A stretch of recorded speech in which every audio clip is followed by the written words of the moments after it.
నమస్తే, welcome to great Andhra. మనతో పాటు ఉన్నారు సీనియర్ పొలిటికల్ అనలిస్ట్ జిఆర్ మహర్షి గారు. నమస్తే సార్. నమస్తే అమ్మా. సార్, పవన్ కళ్యాణ్ గారికి అపాయింట్మెంట్ ఇచ్చారు 22వ తారీఖున అపాయింట్మెంట్ విత్ అమిత్ షా గారితో. మొత్తానికి ఈ పొత్తుల విషయం అనేది అయితే తేలిపోబోతుంది ఇంకా ఈసారితో అని అంటున్నారు. ఈరోజు బయలుదేరి ఆయన వెళ్తారు, ఇంకెవరెవరిని కలుస్తారు, ఏం జరుగుతుందో రేపు అపాయింట్మెంట్ తర్వాత వరకు ఏమేమి జరుగుతాయి పరిణామాలు తెలియట్లేదు. బట్ మొత్తానికైతే ఇంకా ఈసారి క్లియర్ అయిపోతుందా? అంటే ఒకటి, పవన్ కళ్యాణ్ మొత్తం మీద ఒక అదృష్టవంతుడైన రాజకీయ నాయకుడు. ఎలాగంటారా, మీకు అమిత్ షా గారి అపాయింట్మెంట్ దొరకడం ఎంత కష్టమో అందరికీ తెలుసు. ఈవెన్ చంద్రబాబు నాయుడు అయినా, జగన్ అయినా, ఇంకోరైనా ఢిల్లీకి పోయి వెయిట్ చేసి కొంత టైం తీసుకొని ఆయన ఒక్కోసారి అపాయింట్మెంట్ క్యాన్సిల్ చేసిన సందర్భాలు కూడా ఉన్నాయి. ఎవరికి, మాజీ ముఖ్యమంత్రులకు కూడా ఆయన ఉన్న బిజీలో.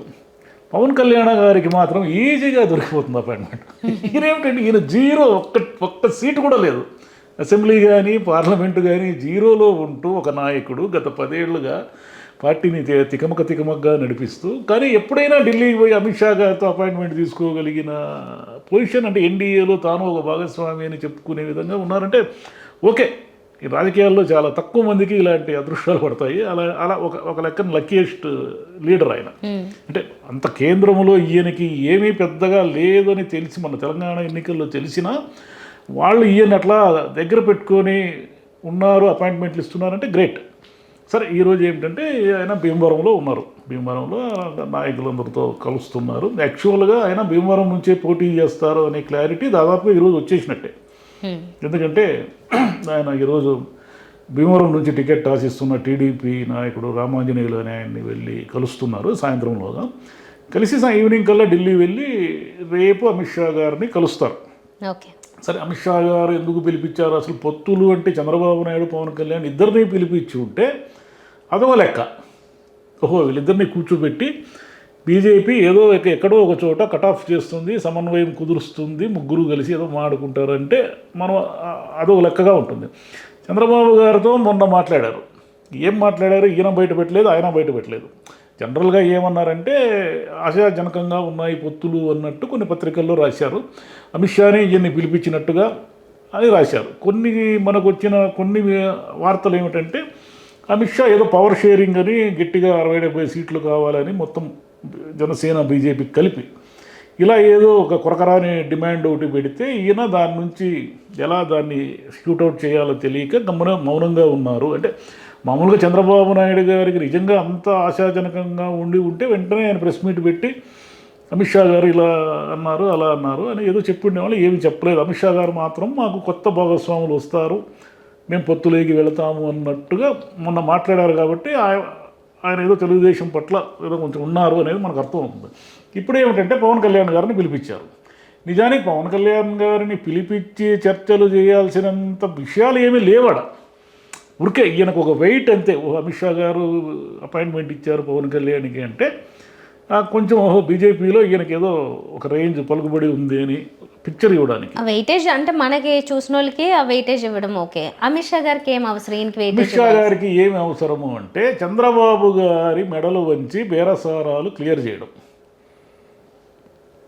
ఎందుకంటే పవన్ కళ్యాణ్ గారిని పిలిపించి ఆయన ఏం చెప్తారు, జనరల్గా ఏం చెప్తారంటే, అయ్యా మనకి రెండు షరతులు ఉన్నాయి, బీజేపీ మేము అలయన్స్లోకి వస్తాము అంటే మాకు 2 షరతులు ఉన్నాయి. ఒకటి, కనీసం 1/3 ఆఫ్ ది సీట్స్, అంటే 60-70 60 సీట్లు అనుకోండి, దాదాపుగా 175 అంటే 60 సీట్లు, 60 నుంచి 70 సీట్లు వాళ్ళు డిమాండ్ పెడతారు బీజేపీ ప్లస్ జనసేన.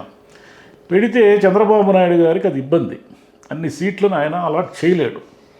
కాబట్టి ఎక్కడో ఒక చోట ఈయన లేదు మేము 20 ఇస్తాం, 30 ఇస్తామని స్టార్ట్ చేశాడు అనుకోండి, అది వాళ్ళు ఒప్పుకోరు. కాబట్టి బీజేపీ వాళ్ళు ఏం చేస్తారు అంటే గట్టిగా బేరం పెడతారు.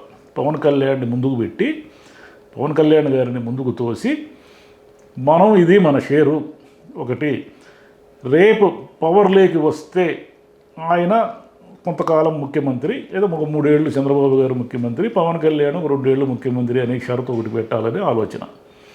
కానీ ఈ షరతులన్నిటికీ చంద్రబాబు నాయుడు గారు ఒప్పుకుంటారా, ఒప్పుకోరా? ఒప్పుకోకుండా ఆయనకి వేరే ఆప్షన్ ఏముంది? పవర్ షేరింగ్ అనేది ఆయన ఎప్పుడు జీవితంలో ఊహించి ఎరగని విషయం.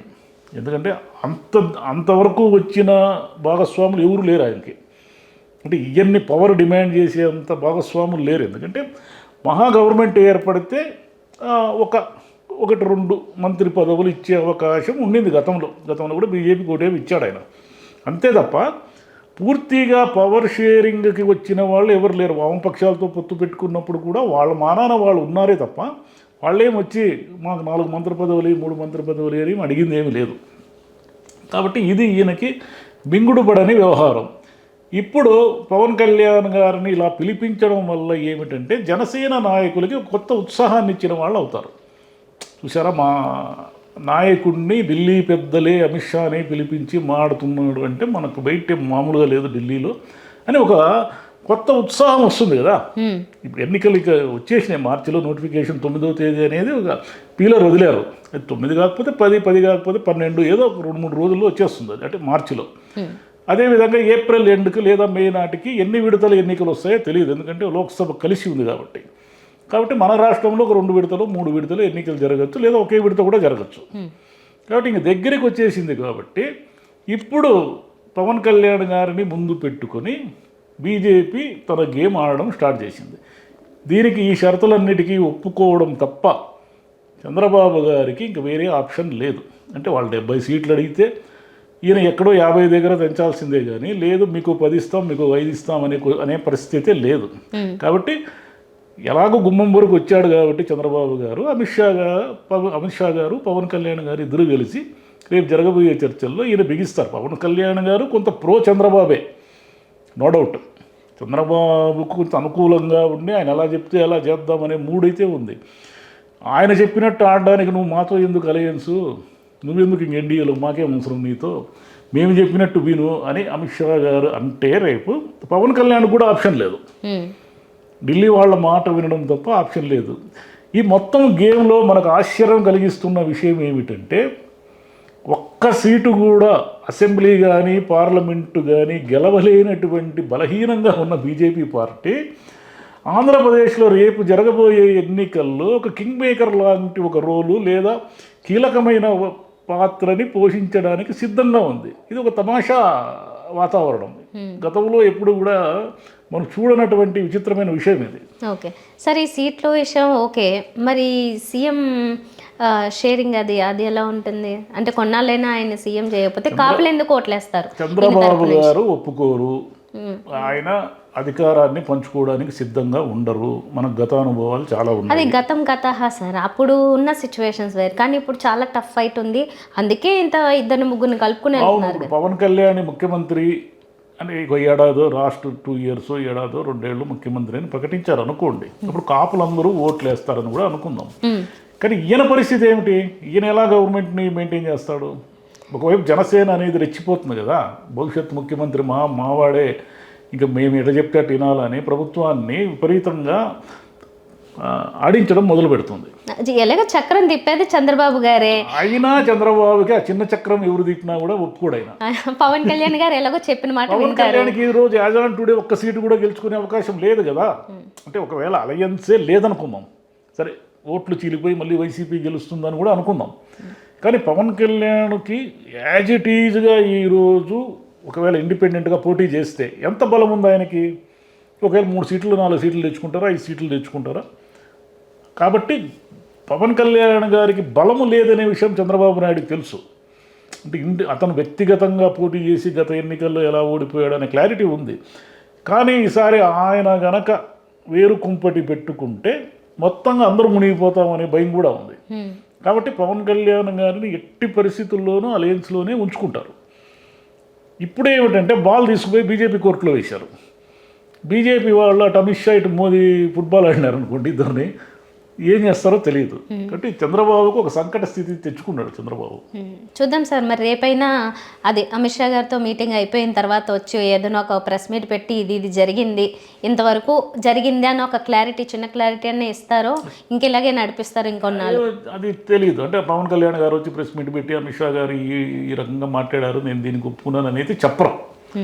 చర్చలు సజావుగా జరిగాయి, మేము అలయన్స్ని బలంగా తీసుకువెళ్ళే దిశగా వెళుతున్నాము, ఓట్లు చీలకుండా మళ్ళీ ఎట్టి పరిస్థితుల్లో జగన్ ముఖ్యమంత్రి కాకుండా చూసే పనిలో మేము ఉన్నాము అనే చెప్తారు రేపు కావాలంటే. రేపు సాయంత్రమో ఢిల్లీలోనో లేకపోతే ఎల్లుండో అమరావతిలోనో చెప్తారు. ఇదే జరుగుతుంది చూడండి. Okay, let's see sir. Thank you. Thank you మా.